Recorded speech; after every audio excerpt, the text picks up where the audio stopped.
കരിപ്പൂരിൽ ജില്ലയിലെ തന്നെ ഏറ്റവും വലിയ ലഹരിവേട്ടയിൽ 1.5 കിലോ MDMA പോലീസ് പിടിച്ചെടുത്തു. മയക്കുമരുന്ന് കേസിൽ എറണാകുളം മട്ടാഞ്ചേരി പോലീസ് റിമാൻഡ് ചെയ്ത കരിപ്പൂർ മുക്കൂട് മുള്ളൻ മടക്കൽ 27 വയസ്സുള്ള ആഷിഖിന്റെ വീട്ടിൽ നിന്നാണ് 1665 ഗ്രാം MDMA പിടികൂടിയത്. ഏകദേശം 50 ലക്ഷത്തോളം രൂപ വില വരും. പ്രതിയെ വിശദമായി ചോദ്യം ചെയ്തതിൽ നിന്നാണ് ഇയാളുടെ വീട്ടിൽ സൂക്ഷിച്ച ലഹരി വസ്തുക്കൾ അന്വേഷണ സംഘം പിടിച്ചെടുക്കുന്നത്. ഒമാനിൽ സൂപ്പർമാർക്കറ്റ് ലീസിന് നടത്തിപ്പോരുകയാണ് ആഷിഖ്.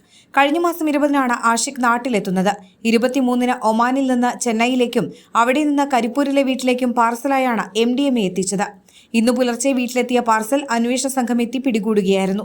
സംസ്ഥാനത്തൊട്ടാകെ നടക്കുന്ന ഡി-ഹണ്ടിന്റെ ഭാഗമായി മട്ടാഞ്ചേരി പോലീസ് നടത്തിയ റെയ്ഡുകളിൽ MDMA ഉൾപ്പെടെയുള്ള ലഹരി മരുന്നുകളുമായി ഒരു യുവതിയടക്കം 6 പേരെ അറസ്റ്റ് ചെയ്തിരുന്നു. തുടർന്നാണ് ഇവർക്ക് MDMA വിതരണം ചെയ്തിരുന്ന പ്രധാനിയായ ആഷിഖും മട്ടാഞ്ചേരി പോലീസിന്റെ പിടിയിലാകുന്നത്. കേരളത്തിലെ പല ഭാഗങ്ങളിലും ഇയാൾ MDMA എത്തിച്ചതായി പോലീസ് പറയുന്നുണ്ട്. ഭക്ഷ്യവസ്തുക്കൾക്കുള്ളിലും ഫ്ലാസ്കുകളിലും ഒളിപ്പിച്ചായിരുന്നു ലഹരി വസ്തുക്കൾ കടത്തിയത്. ജില്ലാ പോലീസ് മേധാവി R. വിശ്വനാഥ് നയിച്ച അന്വേഷണ സംഘത്തിൽ Karipur circle inspector Abbas Ali, DANSAF team അംഗങ്ങളായ Sanjeev P, Muhammad Mustafa PC, Ratheesh Olariyan, Sabeesh Therani, Kondotty station DANSAF sub inspector Jishil, senior civil police ഓഫീസർമാരായ അജിത്ത്, അബ്ദുള്ള ബാബു, ശുഭ എന്നിവരാണ് ഉണ്ടായിരുന്നത്.